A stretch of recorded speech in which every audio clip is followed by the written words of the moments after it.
Welcome to my channel. இன்றைக்கி பார்க்க போகிற ரெசிபின்னா கத்திரிக்காய் மீன் குழம்பு.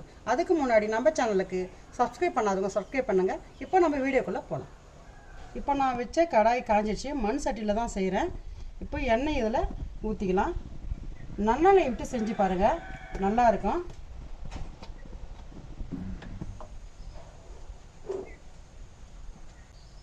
எண்ணெய் சூடாயிடுச்சு. இப்போ நம்ம கடுகலப்பு சேர்த்துக்கலாம். வெந்தயம் போட்டு தாளிங்க. மீன் குழம்பு நல்லாயிருக்கும்.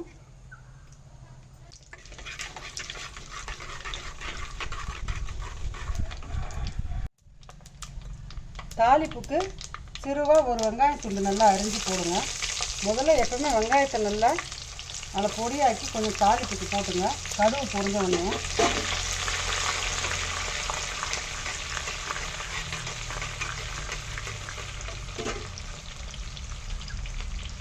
பச்சை மிளகாய் 3, கருவேப்பிலை 2 கொத்து,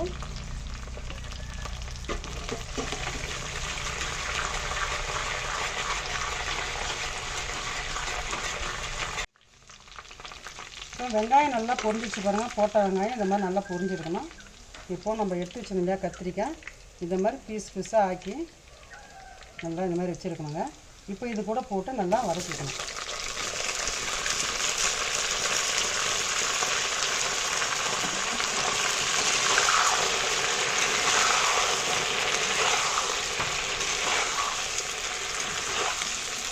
இந்த மாதிரி நல்லா எண்ணெயில் வதக்கும் போது நம்ம கல் உப்பு சேர்த்து இதில் வதக்கணும்.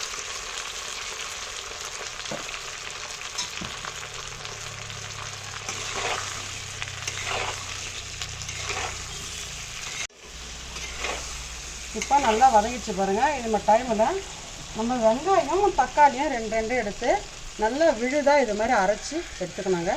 இப்போ இது கூட நல்லா சேர்த்து வதக்கிக்கலாம்.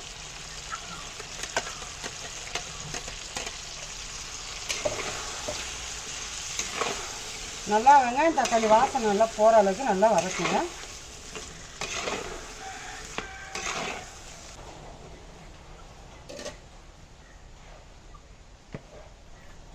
இது நல்லா கலரியாச்சு.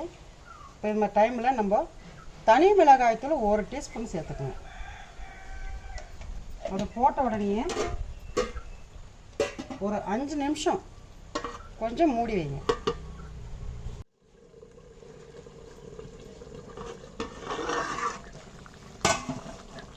பாருங்க எப்படி இருக்குதுன்னு. நல்லா நம்ம போட்ட இந்த வெங்காயம் தக்காளி இந்த கத்திரிக்காய் எல்லாம் நல்லா வாசனையாக நல்லா இருக்குது பாருங்க வதங்கி.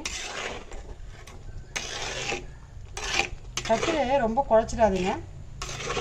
கொஞ்சம் பாதி வேக்காடு இருக்கும்போதே நம்ம இப்போ வந்து மிளகாய்த்தூள் வீட்டு குழம்பு தூள் சேர்த்து புளி கரைச்சலை சேர்த்து செய்யலாங்க.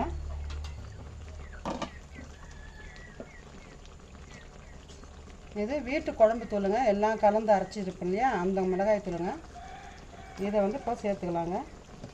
நல்லா இந்த 3 கரண்டி அளவு சேர்க்கலாங்க.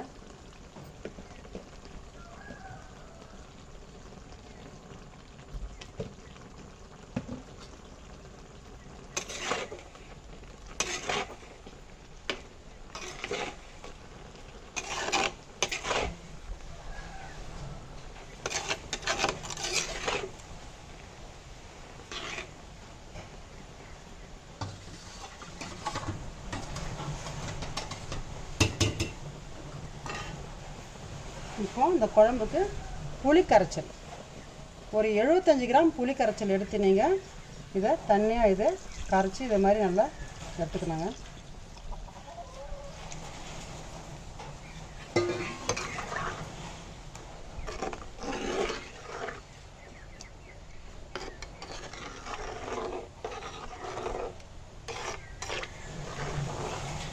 காரம் கரெக்டாக இருக்குங்க.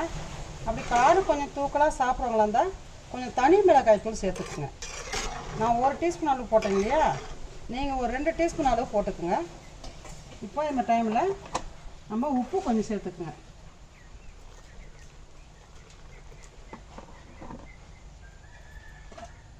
இந்த குழம்பு இப்போ வந்து நல்லா கொதிக்கணுங்க.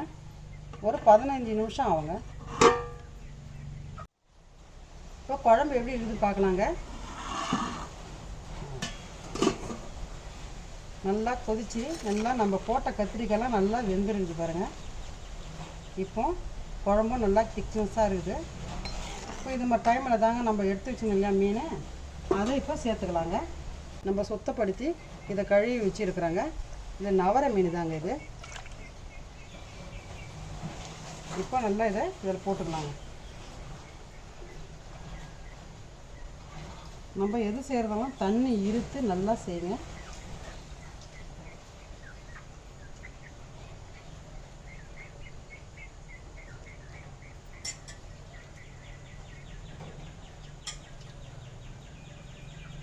நம்ம கத்திரிக்காய் நல்லா வெந்த பிறகு மீனை போட்டு எடுத்துக்கணுங்க. ஏன்னா மீன் வந்து ரொம்ப நேரம் வேக வைக்க போகிறதில்ல.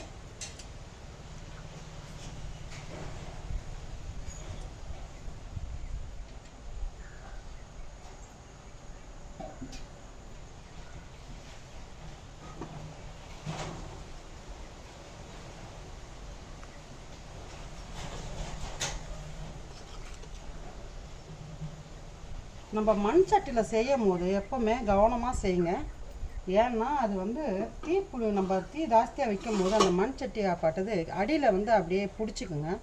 நம்ம வேறு பாத்திரத்தில் செய்யும் போது அதுமாதிரி பிடிக்காது. அதனால் மண் சட்டியில் செஞ்சால் குழம்புங்கள்லாம் ரொம்ப சுவையாக இருக்கும், உடம்புக்கும் ஆரோக்கியமானது. ஆனால் அது கவனத்தோடு செய்யணுங்க. ஏன்னா ரொம்ப அது வந்து தீ ரொம்ப வாங்கிக்கும், அதேமாதிரி அடி பிடிச்சிடும். அதனால் நீங்கள் கொஞ்சம் கவனமாக செய்யுங்க. கலரி விடுங்க. அப்பப்போ குழம்புங்களை கலரி விட்டு செய்யுங்க. இப்போ உப்பு காரம்லாம் இது மாதிரி டைம்லேயும் நான் மறுபடியும் சொல்கிறேன், உப்பு காரம் கரெக்டாக இருக்குதான்னு இது மாதிரி டைம்லேயும் நம்ம குழம்ப சரி பார்த்துக்குங்க. நம்ம செய்கிறது வந்து நல்லா சுவையாக சாப்பிடணும் தாங்க நம்ம குழம்புலாம் செய்கிறோம். அதனால் அந்த உப்போ காரமோ கொஞ்சம் கம்மியாக இருந்ததுன்னா நம்ம சாப்பிட்றதுக்கு டேஸ்ட்டு கொடுக்காது. நல்லா ஒரு கொதிக்கிட்டங்க. இப்போ வந்து ஒரு நிமிஷம் நம்ம கொஞ்சம் மூடி போட்டு வைக்கணும். இப்போ எப்படி இருக்குதுன்னு பார்க்கலாங்க. இப்போ நல்லா கொதிச்சிருக்குது பாருங்கள். மீனும் நல்லா வெந்துடுச்சு, கத்திரிக்காயும் நல்லா வெந்துருக்குது பாருங்கள்.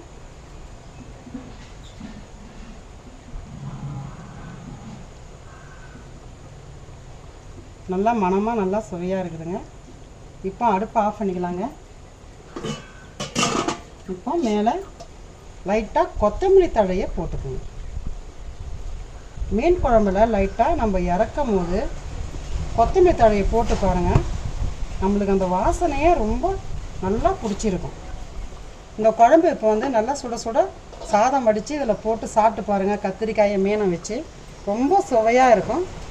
இந்த சமையல் உங்களுக்கு பிடிச்சிருந்தா லைக் பண்ணுங்கள், ஷேர் பண்ணுங்கள், சப்ஸ்கிரைப் பண்ணுங்கள். நன்றி.